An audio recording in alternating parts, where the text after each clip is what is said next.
Time to sing a song of sixpence.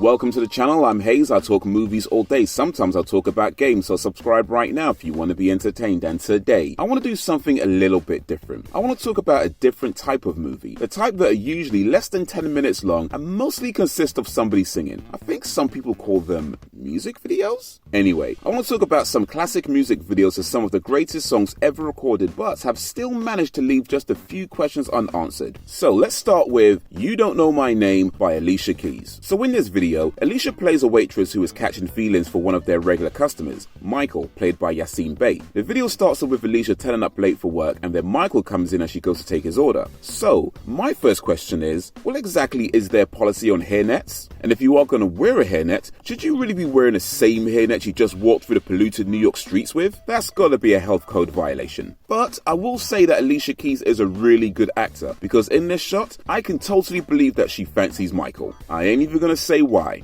Those who know, know. Anyway, next there's a party scene. Michael turns up by himself, stands by the wall by himself. It looks like he's about to talk to Alicia, but then a fight breaks out and he goes to intervene.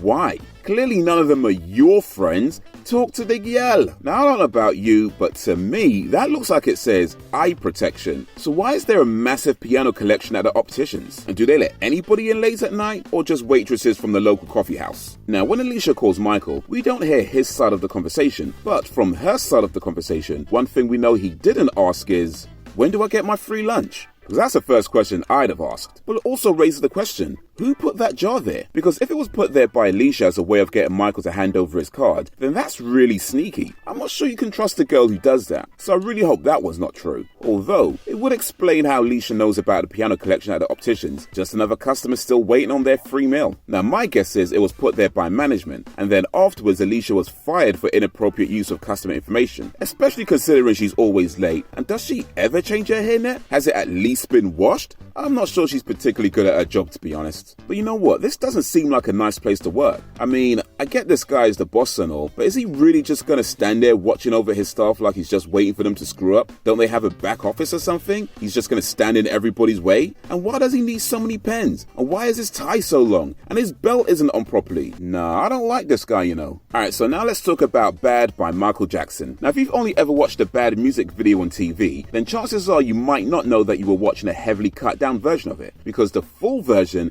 is an 18-minute short movie directed by Martin Scorsese. Yes, Martin Scorsese. The man mostly known for his hard-hitting gangster movies is the same man behind this hard-hitting gangster movie. Bad is pretty much a gangster movie. It has gangs, it has a test of loyalty, dissension among the ranks, and a resolve of differences. This is about as gangster as it gets. But even masterpieces have missing pieces. For example, it starts off with Daryl, played by Michael Jackson, leaving college at the end of term to go home. Except it's not college, it's high school. So why is this 29-year-old man still in high school? How dumb do you have to be to get held back that much? I suppose at least as dumb as everyone in Greece. Anyway, we're getting ahead of ourselves. On the train home, this porn actor looking guy gives Daryl one suspect look. Like, nothing good is going to happen after you look at men's like that. But then on the next train, Daryl is sitting right next to him. Why? I mean, I guess they went to the same school and they don't want to be racist towards Mexicans, but they're clearly not friends. Someone looks at you like that, you need to sit somewhere else before you get kidnapped and sold into prostitution. But luckily for Daryl, that didn't happen. He just bragged about having more people proud of him, so there was just really no point to that whole thing. But the way Daryl took his glove off after they shook hands, I don't know, maybe he is racist towards Mexicans after all. Anyway, Daryl gets home where we find out he's friends with Blade, though of course before Blade was vampire hunting. Now when Daryl, Blade and two other guys, let's call them Glasses and Bubble Hat, are hanging out, Bubble Hat says Turtle Shell Glasses, and then Daryl corrects him and says it's Tortoise Shell, and then the mood switches. That's Tortoise Shell. Excuse me, brother. It legit goes from happy, happy, joy, joy to I think somebody just died. So why is Daryl so attached to this word? He doesn't even wear any kind of glasses. Anyway, the main thing about the video is Blade wants to know if Daryl is bad. As in, can Daryl mug people out on the streets? My question is, do you really need to ask? I mean, look at this guy. He couldn't mug a blind quadriplegic. He legit tried to mug an old man. The old man said something, I think in Spanish, which I'm just going to assume translates to, "Ha!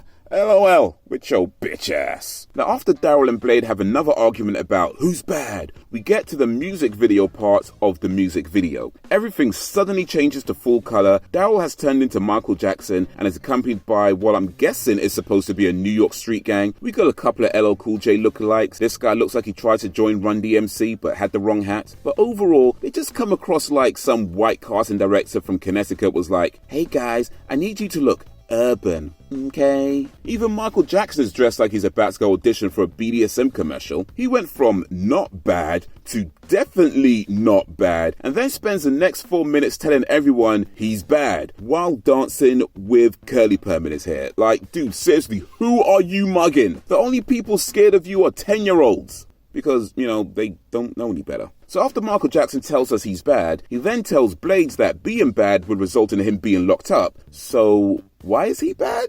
I'm not sure they thought this through, to be honest. But to be fair, after this, it does all cut back to black and white. Blades, bubble hat and glasses are gone. The New York street gang are gone. And Michael Jackson turns back into Daryl, so maybe that whole YMCA sequence didn't actually happen. And now the last classic music video I want to talk about today is Dilemma by Nelly featuring Kelly Rowland. But with this one, I want to see if I could actually resolve a mystery, because I know what you're thinking. The big thing about this video is, why did Kelly try to send a text message using Microsoft Excel? But actually, that has a perfectly reasonable explanation. You see, Kelly wasn't trying to send a text message. She was creating a spreadsheet to document their communications. Kelly has a man, so any text sent or received has to be deleted right away in case he sees it. So she keeps a separate record to keep track of her and Nelly's conversations. And when it becomes apparent that Nelly hasn't tried to slide into DMs at all, that's when she gets mad. Which is why by the end of the video, she's giving him the evils because she's realizing that he either doesn't feel the same way about her or at the very least isn't willing to do anything about it. And that makes sense. The song's about a girl, Kelly, who moves to Nellyville where she becomes infatuated with a local boy, Nelly. Now Nelly can tell she likes him a lot and he kind of likes her too, but Kelly already has a man and Nelly isn't the type to break up a happy home. So they have a few moments of attraction, but it all stays PG and Nelly figures that's probably for the best, so doesn't try to contact her. The real mystery of this video, however, is, were we really supposed to believe that Kelly Rowland had a crush on Nelly? The guy spends most of the video dressed like a ghetto Charlie Brown. He stands outside her house staring at her, which is Edward Cullen level creepy, and he has a cut on his face that never seems to heal.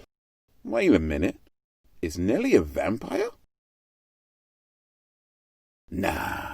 Anyway, if Kelly really loved Nelly more than he'll ever know, her current man wouldn't be an issue. She'll find a way to leave him, even though they got ties for different reasons. Cause we already know there's no way Nelly gonna fight over no dame. But here's the thing, in the beginning, Nelly says, there's a chick that's got the hots for me, the finest thing my hood done see. But oh no, she's got a man and a son. Now, I understand her already being in a relationship is a problem, but the fact that she has a son should not be considered a negative. Listen, if you like a woman and she has a child and you're not ready to be a part of that child's life, don't talk to her, don't look at her, don't flirt with her, don't nothing with her. If she likes you, then put your head down and walk away. Understand, that's a whole camel load and you're looking for a Lucy. But anyway, in the ends, the video was about a girl willing to cheat on her man with a guy not ready for a relationship. Nelly eventually did the right thing by leaving her alone, and now what remains the biggest mystery is, did her son ever get a sedan DeVille? And those were some mysteries from classic music video history. What do you think? Hear net or hear not? Let me know down below, and while you're there, be sure to like, subscribe and drop a suggestion if you don't mind.